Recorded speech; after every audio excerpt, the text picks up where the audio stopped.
यही प्रश्न पार्वती करती है। भगवान को जानकर क्या करेंगे?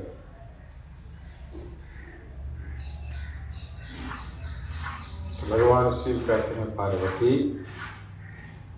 सुनो, जेहि जाने जग जाए हेराई, जिनके जानने से संसार हेरा जाएगा। संसार मतलब जन्म मरण का चक्र, संसार मतलब दुख ही दुख, जिनको जानने से समाप्त हो जाए। संस्कृति इति संसारः, जहां संस्कृति संताप, दुख ही दुख। गुरु महाराज याद दिलाते हैं, संस्कृति संताप से जीव हाँफ रहे, भवभौर भ्रमर जीव कांप रहे। संसारों की भंवर में चक्कर में हम जीव पड़े हुए हैं और कांप रहे हैं, दुखों को भोग रहे हैं। इन सारे दुखों को मिटाने वाले कौन है?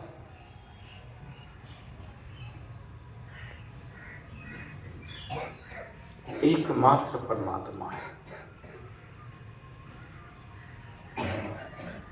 जय जाने जग जाए हेराई, उन्हीं को जानने से ये सारा दुख खत्म होगा। संसार का जन्म मरण का चक्र समाप्त होगा उन्हीं को जानने से, उन्हीं को पाने से, और किसी के पाने से नहीं।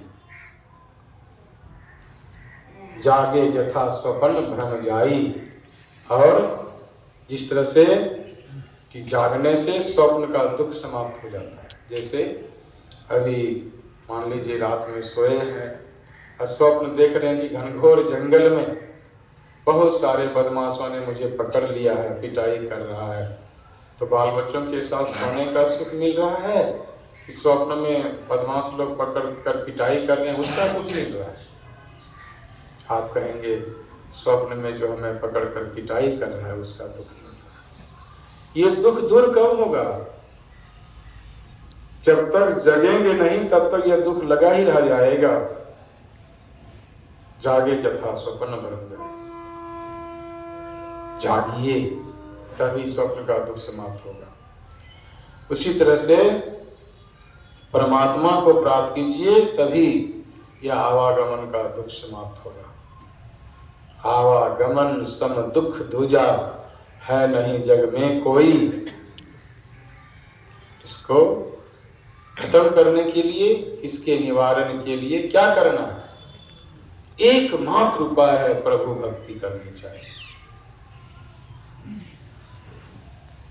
अब भक्ति की शुरुआत कहां से होती है? आपकी पढ़ाई की शुरुआत कहां से हुई? अनपढ़ लोगों से या पढ़े लिखे लोगों से? बहुत समझदार हैं, बहुत धनवान है, विद्वान है, तो क्या आपकी पढ़ाई की शुरुआत किसी मूर्ख से हुई है? नहीं, आपकी पढ़ाई की शुरुआत किसी पढ़े लिखे लोगों के साथ हुआ है, उनकी संगति की है। उसी तरह से आपकी भक्ति की शुरुआत भी किसी भक्त से ही होगी।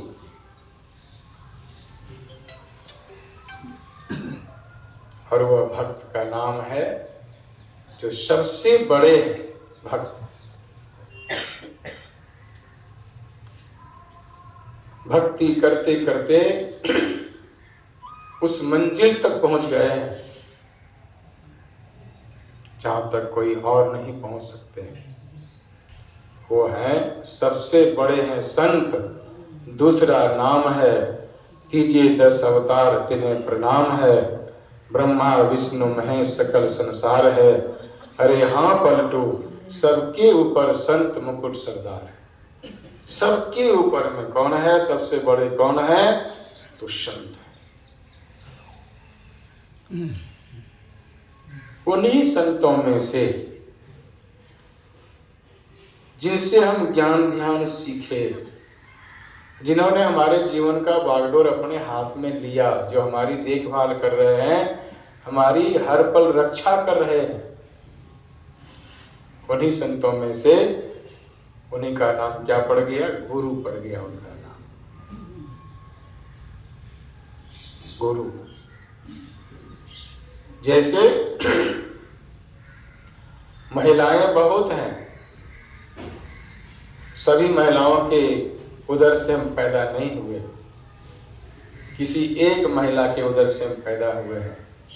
इन्होंने हमारा लालन पालन किया, सेवा किया, बड़ा किया, सारे दुख दर्द को उठाए, भोगे। वो हमारे लिए क्या कहलाए? हमारे लिए माँ कहलाए। उसी तरह से जो संत शिष्य के बागडोर को अपने हाथ लेते हैं, हर पल हर कदम उनकी रक्षा करते हैं। रक्षा तो गुरु शिष्य की इतनी करते हैं। एक बार की बात है, गुरु और शिष्य रास्ते से जा रहे थे, चलते चलते रात्रि हो गई। एक घनघोर जंगल में एक पेड़ के नीचे थोड़ी सफाई करके गुरु शिष्य विचार किए, थोड़ी विश्राम कर ली जाए, रात्रि शेष हो जाएगी तब यहाँ से चलेंगे। नहीं तो घनघोर जंगल में कहीं भटक गए तो चलते रह जाएंगे। इंसेक्ट पशु कुछ भी कर सकते हैं। कुछ सफाई करके जैसे बिछावन डाल करके लेटे, शिष्य और गुरु दोनों। संत जो होते हैं तो संसार का सुख के विशेष भोगी नहीं होते।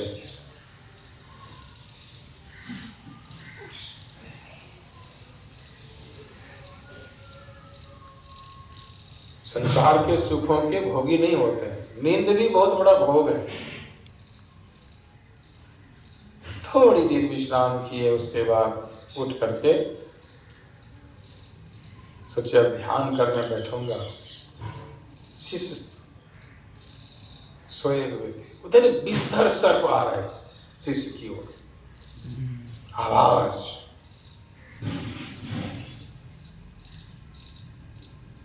संत सभी जीव जंतुओं की भाषा को जानते हैं। गुरु महाराज भी लगभग जीव जंतुओं की भाषा को जानते थे।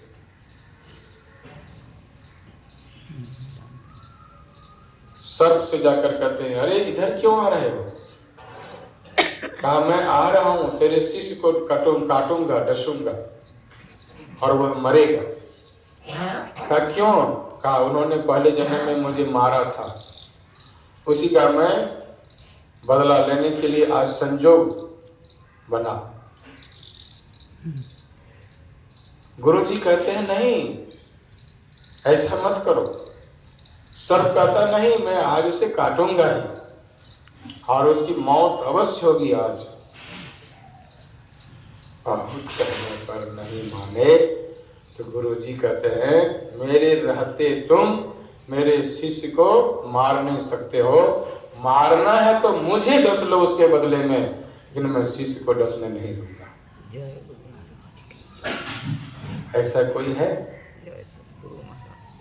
है एकमात्र गुरुदेव ही है। गुरु रक्षा करते हैं, काल के हवाले अपने को करके फिर भी शिष्य की रक्षा करते हैं। ऐसे होते हैं गुरु। ऐसे गुरु का क्या करना चाहिए? भजन करना चाहिए, गुरु को याद करना चाहिए।